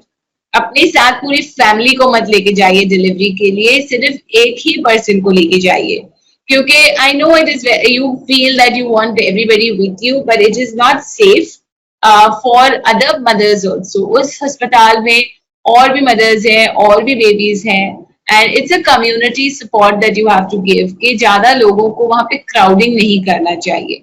सारे लोग जो आपके फैमिली के घर वाले हैं वो बेबी से आप जब घर जाओगे तब मिल सकते हैं। आई know it is difficult, I know it is keeping a stone on your heart, but it is very very important, right? अगर आप कोविड पॉजिटिव टेस्ट होते हो डिलीवरी के जस्ट पहले, तो आपके हॉस्पिटल के क्या प्रोटोकॉल्स हैं ये आपको चेक कर लेने चाहिए। कई मदर्स वरी करते हैं कि मेरे डॉक्टर्स के यहाँ पे डिलीवरी नहीं होती. डोंट वरी, कोविड मदर्स के लिए भी डिलीवरी की सुविधा बनाई गई है. और your doctor will help you locate a special facility जहाँ पर कोविड पॉजिटिव मदर्स की भी डिलीवरी हो जाती है. क्या कोविड-19 बेबी को ट्रांसफर हो सकता है डिलीवरी के बाद? Yes, yes, yes, absolutely. कोविड-19 क्लोज कॉन्टैक्ट से स्प्रेड होता है एंड देयरफॉर मदर और बेबी से ज्यादा कौन क्लोज कॉन्टैक्ट रहता है, राइट? आप तो घंटों बेबी को पकड़ के फीड करोगे. तो अगर आप कोविड पॉजिटिव हो तो आपके बेबी को ये इन्फेक्शन होने के चांसेस हैं. बेबीज को भी इन्फेक्शन होता है. कई बार मदर्स को ये मिथ होती है कि फैमिलीज को भी मिथ होती है कि बच्चों को तो नहीं होता, पर बच्चों को होता है. मैम ने सेशन की स्टार्टिंग में भी आपको बताया कि कोविड-19 बच्चों को हो सकता है and we should take full care to prevent any infection. और अगर बेबी को इन्फेक्शन हो जाता है तो वो कैरियर्स बन जाते हैं, राइट? एंड बेबी को सब उठाते हैं. तो because of that it can actually transfer to the entire family. अगर बेबी को कोई symptoms ना भी हो तो, right? So babies can still be carriers. कई बार बेबीज बिल्कुल एसिम्प्टोमेटिक रहते हैं first few days of the infection में, क्योंकि उनकी बॉडी का जो इम्यून सिस्टम है वो अभी तक फुली डेवलप नहीं है. तो सिम्टम्स, जो इम्यून सिस्टम के रिस्पॉन्सेज है वो दिखाई नहीं देते, लेकिन सडनली सिवियर सिम्टम्स बन जाते हैं. तो इसीलिए अलर्ट रहना बहुत जरूरी है, क्योंकि बेबीज को भी, यंग चिल्ड्रन को भी कोविड-19 हो रहा है and it's very heartbreaking to see those kind of cases. When is a parent born? When your world changes in a moment. Nani? Or when the moment is celebrated by all. When you start learning again. Or with a new role. Is it your child's first breath? Or is it just a feeling? Parents are born when they fulfill a responsibility. Your child's umbilical cord blood can provide protection from 80 life-threatening diseases. Keep it safe with Asia's largest stem cell bank, Cord Life. One chance, one choice. And जैसे मैंने आपसे कहा कि session के and में आपके लिए एक छोटा सा सरप्राइज है, एंड ये आपके लिए एक गिफ्ट वाउचर है फ्रॉम लाइफ एंड परसूट्स. ये एक natural wellness and personal care brand है जो मदर एंड बेबी प्रोडक्ट्स बनाते हैं, एंड इसका आपको फ्लैट 25% डिस्काउंट वाउचर दिया जाएगा कॉर्ड लाइफ और लाइफ एंड परसूट्स की तरफ से. सो कॉर्ड लाइफ की टीम आपके साथ टच में रहेगी 2 से 3 दिन में, और इस सेशन की रिकॉर्डिंग और ये वाला जो गिफ्ट वाउचर है आपके साथ शेयर करेगी. ये कुछ बुक्स हैं जो मार्केट में अवेलेबल है Amazon पे. ये मैंने लिखे हैं. I love writing. मैंने आपसे पहले ही कहा था, right, I am a story teller. So पहला book is on prenatal fitness. अगर आप एक्सरसाइजेस के बारे में और जानना चाहते हैं then this book is for you. इसमें more than 100 pregnancy exercises, also post delivery exercises with pictures and explanation, and also full diet plans, exercise plans. It's a book which every pregnant mother should have. I've written it with all my love. Then there is parenting mantras, जो delivery के बाद आपको काम आएगा. Parenting के छोटे छोटे जो क्वेश्चंस, छोटी छोटी जो सवाल है, ये आपके इसमें आंसर हो जाते हैं, right? So whether it is teething, toilet training, breastfeeding, sleep training, ये सारे सब छोटे छोटे questions जो होते हैं पेरेंट्स के, हमने कवर किए हैं. Last but not the least is Super Moms recipes, जो बेबी एंड बेबी के फूड के बारे में है. So जब 6 months के बाद आप बेबी के लिए सॉलिड स्टार्ट करते हैं, आप इसमें से रेसिपीज ढूंढ सकते हैं. अब we are ready for questions, but कुछ डिटेल्स मैंने अपनी स्क्रीन पे डाले हुए हैं. Please make a note of them. My personal website address, Facebook and Instagram page. I would love for you to follow and be a part of my community because I do a lot of fun things on my Instagram and Facebook. I also have a YouTube channel which is the Pregnancy Coach by Baby 360 Degrees. Cordlife team के भी मैंने contact details यहाँ पे डाल दिए हैं, phone number, WhatsApp, toll free number and SMS number. तो ये सारे आप कॉन्टैक्ट नंबर्स प्लीज नोट कर लीजिए। आपको आपका वाउचर कलेक्ट करना है, आपको सेशन की रिकॉर्डिंग चाहिए, एंड अगर आप स्टेम सेल बैंकिंग के बारे में जानना चाहते हैं तो आप इस नंबर पे कांटेक्ट कर सकते हैं। आपको कॉड लाइफ की टीम प्रेजेंटेशन देके स्टेम सेल बैंकिंग के बारे में सारा कुछ समझा देगी, राइट? सो अब हम क्वेश्चंस की तरफ बढ़ते हैं। Aditi ma'am, if you are also available, please you can also unmute yourself, and if there are any questions from the mothers, we would be happy to answer them. Thank you, ma'am. I'm going to start reading the questions and aap answer kar sakte hain. So बहुत सारे mothers ने अपने due dates share किए हैं, from August to July to September. Wonderful, thank you so much. एक mother ने breathing exercises के बारे में क्वेश्चन डाला था, तो ये मैंने ऑलरेडी सेशन में एक्सप्लेन कर दिया है। मैम, एक क्वेश्चन है, I am a mother in my 4th month, I have got UTI, it is my 7th month, I am still having UTI problem, how can I take care of it? UTI आपने diagnose किया है through urine test या सिर्फ symptoms के basis पे UTI है? Because 3rd month से 7th month तक UTI कंटिन्यू रहना इज अ बिग थिंग। ऐसा होना थोड़ा सा बहुत नेचुरल नहीं है। If seriously you have urine test suggestive जिसमें बताया है कि UTI है, then right away consult your doctor, because UTI की वजह से बहुत सारे प्रॉब्लम्स हो सकते हैं, जैसे pre term delivery is one of them. और इस कोविड के माहौल में ऑब्वियसली वी वोंट वांट कि हमारा एक भी पेशेंट प्री टर्म डिलीवरी में जाए, बिकॉज ऑलरेडी हॉस्पिटल में जाना ही मदर्स के लिए थोड़ा सा प्रॉब्लम है। बेबी को भी एक NICU में रखना after preterm birth is a big issue. So please consult your doctor. अगर UTI है तो then obviously you need treatment for that, proper treatment करना होगा। It's not a small thing कि 4th month से लेके 7th month तक मुझे UTI है। Please consult your doctor. Alright, okay, so अभी एक और मदर है जो कह रही है कि I M 37 years old and मेरी ड्यू डेट 31st August है। अगर कोई मदर पॉजिटिव टेस्ट करती है तो उसके लिए क्या ट्रीटमेंट जनरली किया जाता है? अगर आप पॉजिटिव टेस्ट करते हैं तो it depends on your symptoms.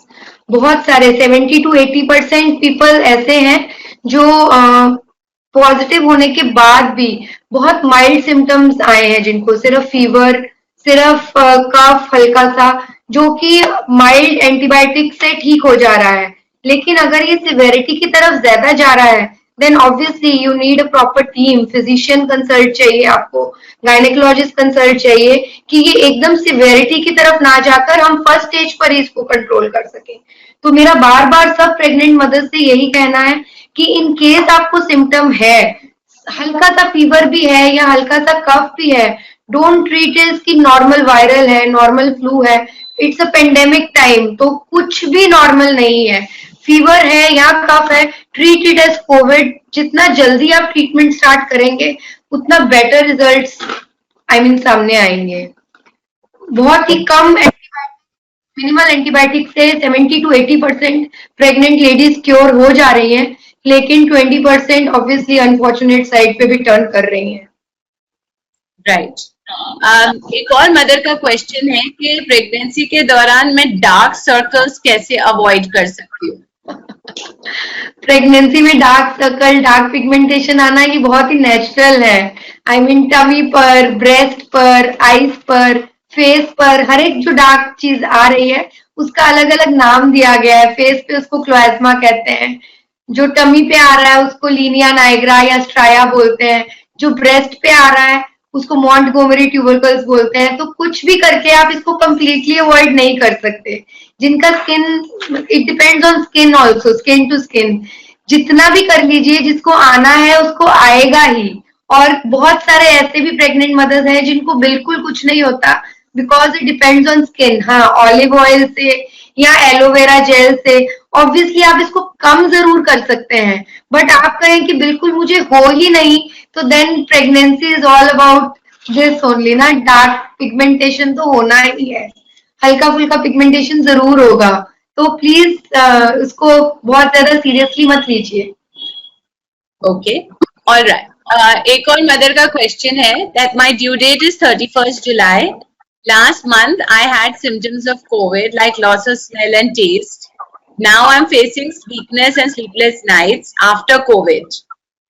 And main question उसका भी आ रहा है कि my current scan shows that there is a single cord around the baby's neck. Can you explain how to help this? Single cord is a very natural, very normal thing. इसके लिए मैं अपने patients को बार बार बोलती हूँ, please panic मत कीजिए। अभी तो हमारे पास अल्ट्रासाउंड फैसिलिटी इतनी अच्छी है कि हम इसको डायग्नोज कर पाते हैं कि एक कॉर्ड है कि 2 कॉर्ड है। जब पहले अल्ट्रासाउंड फैसिलिटी नहीं थी तब 3-3 कॉर्ड वाले भी हम लोग नॉर्मल डिलीवर करते थे, या हमारे अगर आप सीनियर से पूछे तो 3 कॉर्ड वाले भी वो नॉर्मल डिलीवर करते थे। तो अगर कॉर्ड है तो it's more of a worry for your obstetrician.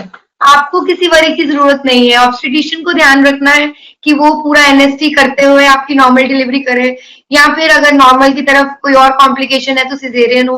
But it's a worry या फिर it's a concern, not exactly worry for your obstetrician. आपको नॉर्मल डिलीवरी के लिए, आपको कॉर्ड के लिए बिल्कुल there is nothing to worry. आप जस्ट अगर 9th मंथ आपका चल रहा है तो अपने मूवमेंट्स का ध्यान रखिए, दिन में 3 बार खाना खाने के बाद अपने मूवमेंट्स नोट कीजिए। अगर वो सब अच्छे हैं तो then there is nothing to worry, nothing to panic. Okay, all right. Are there any adverse effects on fetal development if the mother is tested COVID-19 positive?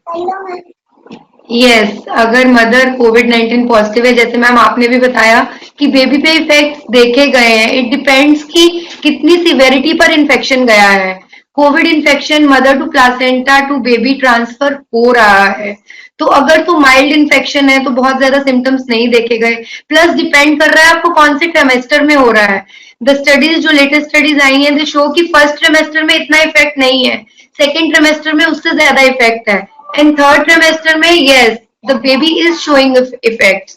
जो एकदम सिवियर डिजीज तक प्रोग्रेस हुए हैं, बेबी में effect आ रहे हैं। अभी please मैं उसको एन्यूमरेट नहीं करूंगी, अदरवाइज फिर से प्रेग्नेंट लेडीज है पूरी जो अटेंड कर रही है वेबिनार, अगेन पैनिक हो जाएगा। बट 70 to 80% में कोई भी इफेक्ट नहीं आ रहा है बेबीज में, इन स्पाइट ऑफ कि प्लासेंटल ट्रांसमिशन हो रहा है, बेबी में इफेक्ट नहीं आ रहा है। Again I am repeating the same thing, आप जितनी जल्दी इसको पकड़ सकते हैं उतनी जल्दी। कोविड-19 इन्फेक्शन होना कोई बड़ी बात नहीं है, मुझे भी हुआ, but the day I was tested positive I started with my medicines. तो आपसे भी मैं यही कह रही हूँ, जैसे ही आपका कोई सिम्टम आए आप रिजल्ट की भी वेट मत कीजिए, बिकॉज पहले नॉर्थ में काफी टाइम लग रहा था रिजल्ट्स में। I mean 3-4 days they were taking to give the RT-PCR test result. आप अपना ट्रीटमेंट डायरेक्ट स्टार्ट करवाइए, मत सोचिए इस वक्त कि हाँ बेबी में इफेक्ट होगा नहीं होगा। It's all I mean depend करता है सिम्टम्स पे। जितना बेस्ट हो सकेगा ऑब्वियसली आपका डॉक्टर एंड आप उसमें आप प्रिकॉशंस रहिए, आप पूरी कॉशंस लीजिए, लेकिन वरी करके पैनिक करके कुछ नहीं होगा। जैसे एक मदर ने कहा भी कि I am having sleepless nights, it's because of anxiety जो ये कोविड-19 के कारण हो रही है, not only to mothers even to normal public भी हो रही है। तो एंजाइटी करके, स्लीपलेस नाइट्स करके आप ऑल दी मोर आप अपनी कॉम्प्लिकेशंस बढ़ा ही रहे हैं, उससे कुछ कम नहीं होगा। सो बी पॉजिटिव, आप कुछ भी उस पर वरी मत कीजिए।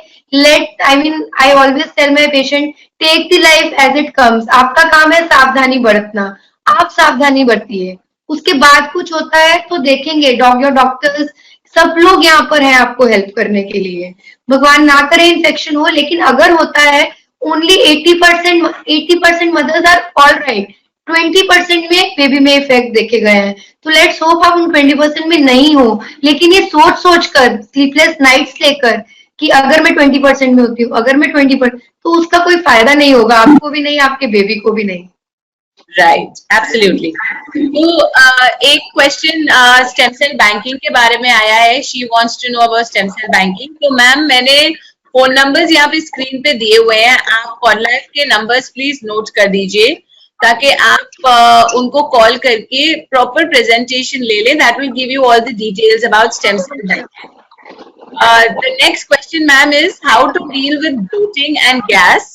As soon as I drink milk at night, I feel so gaseous that it takes around 2 to 3 hours to get normal. आप डिनर और मिल्क के बीच में टाइमिंग प्रॉपर कीजिए। ब्लोटिंग अवॉइड करने का सबसे इम्पोर्टेंट सबसे बेस्ट तरीका है फ्रीक्वेंट स्मॉल मील्स। बहुत सारा एक साथ मत खाइए। 2 रोटी और चावल अगर आप पहले खाते थे तो नाउ अगर आप 1 रोटी भी खा पा रहे हैं लंच टाइम पर, it's okay, but have an extended lunch. Start with curd, then have salad, then have 1 roti, and then again after 2 hours have some fruit or have some nuts or whatever.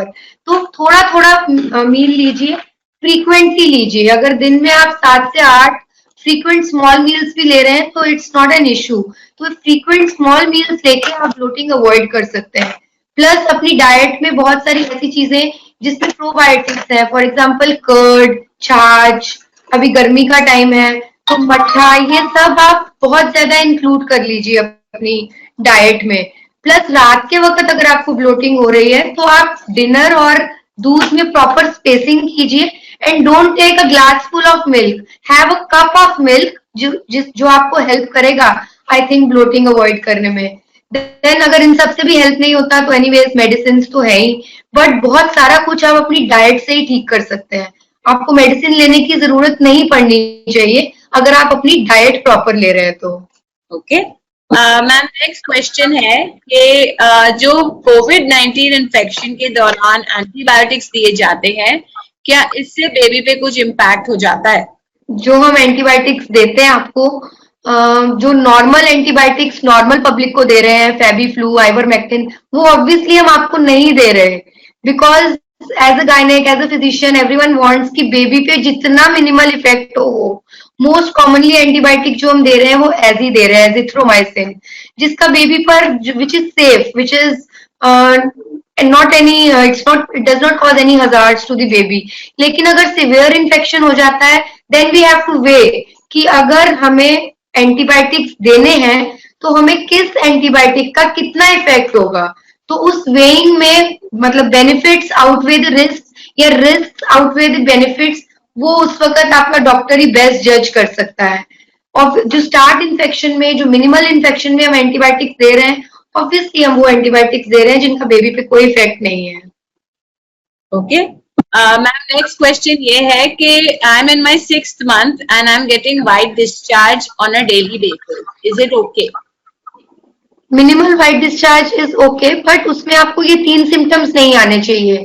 3 symptoms जैसे smell, second is etching, और इतना white discharge हो कि आपका panty liner जो है वो सोक हो जाए। तो अगर इन तीनों में से कोई भी सिम्टम है तो ऑब्वियसली आपको अपने डॉक्टर को कंसल्ट करना है। Minimal white discharge during pregnancy या नॉर्मल, उसमें नॉर्मल है, that I mean it's not a problem, but बहुत ज्यादा होगा तो ऑब्वियसली आपको कंसल्ट करना है अपने डॉक्टर को। ओके क्वेश्चन मैम के कोविड में ब्रेथलेसनेस होता है।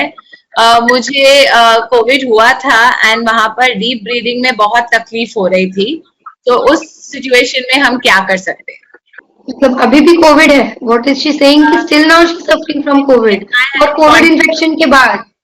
कोविड इन्फेक्शन के बाद, कोविड इन्फेक्शन के बाद जो आपको ब्रीदिंग प्रॉब्लम या फिर किसी किसी को बहुत एक्सट्रीम वीकनेस है, तो उसके लिए मैंने वीडियो पूरा शेयर करूंगी मैं अभी अपने यूट्यूब चैनल पर, rise and shine by doctor Aditi Ghai, तो आप प्लीज वो वीडियो देखिए। बट अदरवाइज आपको ब्रीदिंग प्रॉब्लम के लिए ब्रीदिंग एक्सरसाइजेस ही करनी है। The most important is breathing exercises. And जो पोस्ट कोविड वीकनेस है that is also very common, उसके लिए diet plays an important role. उसके लिए आपको प्रोटीन रिच डाइट प्लस और भी पॉइंट्स जो मैं बताऊंगी आपको, that you have to take care of. Otherwise breathing issues के लिए breathing exercises are the best. okay the next question is on steroids. Can steroids affect the pregnancy? बहुत सारे डाउट्स आ रहे हैं, बहुत सारा, जिसको जितना नॉलेज है उस हिसाब से वो डाउट्स पूछ रहे हैं। स्टेरॉइड्स हम देते हैं प्रेगनेंसी में, कई बार हमें लास्ट एंड में विदाउट कोविड ऑल्सो, जो pre term I mean 34-36 weeks पे हमें पता है बेबी डिलीवर करना है, सपोज प्रीवियस टू सिजेरियन है, तो we do give steroids for lung maturity. तो स्टेरॉइड्स का लिमिटेड डोज में ना तो बेबी पर इफेक्ट है ना ही मदर पर इफेक्ट है। स्टेरॉइड्स लॉन्ग टर्म मतलब 10 दिन इज नॉट लॉन्ग टर्म मतलब 2 महीना 3 महीना ले रहे हैं तब उसका बैड इफेक्ट है। ये जो म्यूकर माइकोसिस आ रहा है और आपकी इम्यूनिटी कम हो जा रही है, वेट गेन हो रहा है, वो लॉन्ग टर्म स्टेरॉइड्स की वजह से है। तो स्टेरॉइड्स पर से थोड़ा सा लेने से या जो आपका डॉक्टर प्रिस्क्राइब कर रहा है, ऑब्वियसली उसको इतना नॉलेज है कि वो सब कुछ देख के प्रिस्क्राइब कर रहा है आपको, तो ना तो आप पे इफेक्ट होगा ना ही बेबी पे इफेक्ट होगा। जितना बेनिफिशियल इफेक्ट है उतना ही होना चाहिए, उतना ही होगा। स्टेरॉइड राइट डोज में राइट अमाउंट पर राइट टाइम पर लेना इज वेरी बेनिफिशियल ऑल्सो। तो take the positive aspect of everything, बहुत नेगेटिव मत सोचिए। बार बार मैं हर प्रेग्नेंट लेडी से यही बोल रही हूँ, don't think so much of negative. Steroid का इफेक्ट क्यों होगा जब आप अपने डॉक्टर से पूछ के स्टेरॉइड ले रहे हैं? तो कैसे नेगेटिव इफेक्ट होगा? वो आपको लिमिटेड डोज में देगा ऑब्वियसली। बहुत सारा पैनिक है मैम एक्चुअली ना पेशेंट्स में भी, आई मीन खास करके वो पेशेंट्स जो एकदम टाइम पर जाके पॉजिटिव हो जा रहे हैं, there is lot of panic कि अब मेरा क्या होगा। कुछ नहीं होगा, आपका डॉक्टर आपको गाइड करेगा कहाँ पर डिलीवरी होनी है। किसी का भी ऐसा नहीं हुआ, इतनी पॉपुलेशन होने के बाद भी ऐसा नहीं हुआ कि हाँ किसी का रोड पे डिलीवरी हो गया हो।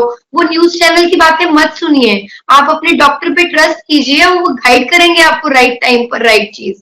बट ट्रस्ट कीजिए, अगर आपको बोल रहा है वो कि ये टेस्ट करना है तो इस वक्त मत सोचिए कि डॉक्टर पैसा बना रहा है। क्यों पैसा बनाएंगे? इस वक्त कोई डॉक्टर पैसा नहीं बना रहा है।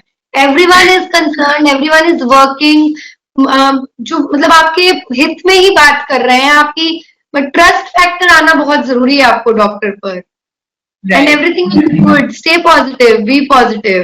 पॉजिटिव होना नहीं है बट पॉजिटिव रहना है। इतने सारे क्वेश्चंस है ना मैम, बीच बीच में मैं तो काफी सारे टाइप करके आंसर्स डाल रही हूँ ताकि हम you know in interesting time a lot of questions I've already typed answers. तो जो भी मदर्स अगर आपको लग रहा है कि आपके क्वेश्चन का आंसर नहीं आया तो आप प्लीज वो विंडो देख लीजिए, आपके क्वेश्चन के सब आंसर्स मैंने टाइप कर दिए हैं। एक क्वेश्चन और है मैम, ये मदर कह रही है कि क्लीवेज एरिया में right side of the breast पे मुझे पेन होता है जब मैं बेड से उठती हूँ या मैं स्नीज करती हूँ, तो ये क्यों होता है और मैं क्या कर सकती हूँ? ब्रेस्ट में मिनिमल पेन होना प्रेगनेंसी के दौरान, खास करके सेकेंड ट्राइमेस्टर के बाद हल्का फुल्का पेन होना नॉर्मल है, because breast are getting prepared for lactation. अभी उनको पूरा 9 मंथ 6 मंथ्स तक फीड कराना है आपको बेबी को, तो breast are also getting prepared. ये नहीं हो सकता कि आपका ब्रेस्ट प्रिपेयर हो रहा है और कुछ इफेक्ट ही ना आए, ना तो आपको वहां पे पिगमेंटेशन हो, ना उसका साइज बढ़े और ना ही हल्का फुल्का भी पेन हो। अगर नहीं होता है then you are lucky enough, but अगर होता है हल्का फुल्का पेन सिर्फ उठने पर, बैठने पर, हल्का सा कुछ टच होने पर, नॉर्मल है, वो प्रेगनेंसी के बाद या फिर लैक्टेशन के बाद चला जाएगा। तो ये जो माइनर सिम्टम्स है इसके लिए बहुत वरी करने की जरूरत नहीं है, ना ही तो कोई पेन किलर लेने की जरूरत है। हाँ, आपको इतना सीवियर पेन है कि आपको एकदम दिन भर आपका उसी की तरफ ध्यान जा रहा है, then obviously consult your doctor. Then आपको पेन किलर भी लेना होगा, उसका इन्फ्लेमेशन अगर है तो कम भी करना होगा। अदरवाइज माइल्ड पेन ब्रेस्ट में होना is very much normal because they are getting prepared for lactation. Okay, question वापस कोविड पे आ गया मैम, अगर डिलीवरी टाइम पे मैं कोविड पॉजिटिव हूँ तो क्या करना चाहिए? ये मैंने ऑलरेडी बताया है, आपके डॉक्टर आपको बताएंगे आपको किस हॉस्पिटल में जाना है। सबसे फर्स्ट थिंग इज कि किस हॉस्पिटल में जाना है। सेकेंडली क्या करना है जहां पर अगर आप कोविड पॉजिटिव है, जिस हॉस्पिटल में आप जा रहे हैं, पूरी सेट डॉक्टर्स की टीम है जो आपको बताएगी टाइम पर क्या करना है। अभी से प्रिपेयर करके कुछ फायदा नहीं है, कुछ होगा भी नहीं। अगर आप अभी से कोविड पॉजिटिव है तो ऑब्वियसली 10 दिन में आप नेगेटिव हो जाएंगे, जो कि आई मीन दी बेस्ट है। बाकी आपको कुछ नहीं करना है, ब्रीदिंग एक्सरसाइजेस करनी है, अच्छी डाइट लेनी है अगर आप कोविड पॉजिटिव हो और आपकी डिलीवरी के लिए आप जा रहे हो। पैनिक बिल्कुल नहीं करना है। 80% पेशेंट्स बिना किसी हल्के फुल्के एंटीबायोटिक से ठीक हो जा रहे हैं, तो do not panic, stay positive. Positive effect का आपके माइंड पर जो पॉजिटिविटी है उसका बेबी पर भी इफेक्ट है, उसके आपके वेलबींग पे भी इफेक्ट है। बहुत सारे लोग मैंने देखे हैं उनको 14 डेज क्वारंटाइन में ही रहना है तो they keep on crying, daily messaging कि मैम ऐसा हो गया वैसा हो गया। 14 डेज है, आपकी लाइफ का टाइम मिला है आपको, जो आप अपने साथ टाइम स्पेंड करोगे। लाइफ में कभी वो टाइम मिलने नहीं वाला, तो अपने साथ अच्छा क्वालिटी टाइम स्पेंड कीजिए, उसको अच्छी चीजों में यूटिलाइज कीजिए। जो सिम्टम है अपने डॉक्टर से बात कीजिए। अदरवाइज पॉजिटिव होके डिलीवरी कराने जा रहे हो, आपके डॉक्टर्स श्योरली आपको बताएंगे उस वक्त आपको क्या करना है। पहले से ही तैयारी करके बिल्कुल मत रखिए। Okay ma'am, next question sleeping position during pregnancy के बारे में है। I like to sleep straight but I hear I should sleep on the left side, what should I do?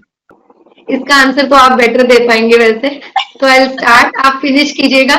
Left side पे सोना ऑब्वियसली अच्छा है, बहुत अच्छा है, क्योंकि पीछे आपका ब्लड वेसल है जो प्रेस नहीं होता है लेफ्ट साइड पे सोने से। लेकिन पूरी रात लेफ्ट साइड पे सोना भी दिक्कत में कई बार हम आ जाते हैं, तो हमारा एक साइड दर्द होने लगता है। तो आप लेफ्ट पे सो सकते हैं, आप थोड़ा सा राइट पे भी सो सकते हैं, राइट करवट पर भी, बट सीधा आई वोंट एडवोकेट कि आप सीधा सोइए। सीधा सोना ठीक नहीं है, क्योंकि उसमें ब्लड सप्लाई कम हो जाता है। सेकेंडली, आपको अचानक से आप उठते हैं सीधा सो के तो कई बार डिजी फील होता है, तो उसका कारण वही है कि ब्लड सप्लाई थोड़ा कम हो गया, तो उसके कारण डिजी है। अगर फिर भी आपको दिक्कत लगती है लेफ्ट साइड सोने में, तो एक प्रेगनेंसी पिलो आता है, आप वो भी ट्राई कर सकते हैं। दो I don't recommend it much, लेकिन हाँ आप ट्राई कर सकते हैं अगर आपको बहुत दिक्कत हो रही है लेफ्ट सोने में या राइट सोने में। सीधा या उल्टा सोना ऑब्वियसली प्रेगनेंसी में is not good, I don't recommend that. Right, so basically क्या है कि इसको फिनिश करने के लिए जब हम लेफ्ट साइड पे सोते हैं तो डाइजेशन भी बेटर होता है और बेबी को जो ब्लड फ्लो जा रहा है वो भी बेटर होता है। लेकिन we are normal human beings and कभी रात में नींद में हम करवट बदल लेते हैं और या हम राइट साइड पे या हम बैक पे होते हैं, और जब हम उठते हैं इस पोजीशन में हम सडनली डर जाते हैं क्योंकि हमको बोला गया है कि लेफ्ट साइड पे सोना चाहिए। ओ माय गॉड, मैं बैक पे सो गई, कुछ दिक्कत तो नहीं हो जाएगी? अगर आप कंफर्टेबल थे तो डोंट वरी, कोई दिक्कत नहीं होगी। ये नॉर्मल सिचुएशन है कि नींद में आपकी करवट बदलती है और आप ये इसकी वजह से आपको टेंशन नहीं लेना है। तो लेफ्ट या right is obviously the best. एक पोजीशन है जो बिल्कुल नहीं सोनी चाहिए, अपने पेट पे नहीं सोना चाहिए, वही अवॉइड करना है, बाकी सारे पोजीशन चलेंगे। The next question is movements के बारे में कुछ बताइए। किसके बारे में? बेबी मूवमेंट्स के बारे में। बेबी मूवमेंट्स के बारे में, अगर आप लास्ट ट्राइमेस्टर में हैं, 8th मंथ आप क्रॉस कर चुके हैं, तो आपको बेबी मूवमेंट्स का थोड़ा सा ध्यान रखना है। थोड़ा सा ध्यान का मतलब ये नहीं है कि पूरे दिन बैठ के मूवमेंट्स ही काउंट करते रहने हैं। थोड़ा सा ध्यान रखना है, मतलब खाना खा के 1 घंटा एक करवट पर होके लेट जाइए, अपनी टमी पे हाथ रखिए, शांत एनवायरनमेंट होना चाहिए, एकदम शोर शराबा ना हो। और अगर आपको 1 घंटे में 10 मूवमेंट्स होते हैं तो इट्स नॉर्मल। 10 मूवमेंट्स नहीं, 8 से 10 मूवमेंट्स भी होते हैं, 8 to 10 movements are considered normal. वो 8 to 10 मूवमेंट्स आपको 10 ही मिनट में अगर हो जाते हैं तो आपको काउंटिंग नहीं करनी है। अगर आप हाई रिस्क में हैं, मतलब आपका प्लासेंटा प्रीविया है या फिर डबल कॉर्ड है या फिर कुछ ब्लड सप्लाई डॉपलर में फाइंडिंग्स आई है, कम हो रहे हैं, तब आपके डॉक्टर आपको बताएंगे कि आपको बेबी मूवमेंट काउंट किस तरह से रखना है। तो तब आप बेबी मूवमेंट काउंट का एक चार्ट बना के रखिए। अदरवाइज नॉर्मल हर प्रेग्नेंट लेडी को मूवमेंट काउंट नहीं रखना है। आई हैव 2 बेबीज, मैंने कभी भी मूवमेंट काउंट रखा ही नहीं है। क्यों रखना है movement count? Everything is good, आपका वेट गेन अच्छा हो रहा है, बेबी का ग्रोथ अच्छा हो रहा है, 9th मंथ में आप आ गए, आपको किकिंग फील हो रही है, तो बैठ के काउंट करने की बिल्कुल जरूरत नहीं है। ओके, एक मदर कह रही है कि उसका हार्ट बीट जब चेक करती है तो कभी कभी 120 आता है, क्या ये नॉर्मल है? 120 हार्ट बीट मदर का ऑब्वियसली नॉर्मल नहीं है। 100 तक जा सकता है प्रेगनेंसी में बिकॉज ऑफ टेकी, लेकिन अगर 120 है तो please get your thyroid check, physician से कंसल्ट कीजिए या अपने डॉक्टर से बात कीजिए। कई बार क्या होता है, आपका बेसलाइन हार्ट रेट ही, मतलब एक तो वैसे ही पैनिक का टाइम, कोविड का टाइम है, प्लस आप पहले से ही आप थोड़े एंशियस थे। जब कोविड नहीं था तब भी आपका बेसल हार्ट रेट 90-100 ही चलता था। तो अब अगर प्रेगनेंसी के दौरान 110, 120 हो भी गया तो देन इट्स फाइन। अदरवाइज 120 का heart rate obviously it's not fine, it's not fine in pregnancy, you need to consult someone. लेकिन इसमें आपको अपने बेसलाइन हार्ट रेट का भी ध्यान रखना है। 120 is pretty high. Right. I have a mother who's saying she is, and now I think in interest of time, I think ma'am we should take just 1 or 2 questions more. आपको भी जाना होगा, time हो गया बहुत। तो पहला ये क्वेश्चन ले लेते हैं। मेरी ड्यू डेट 8th अगस्त है। I want to travel to my hometown for my delivery. What precautions do I need to take?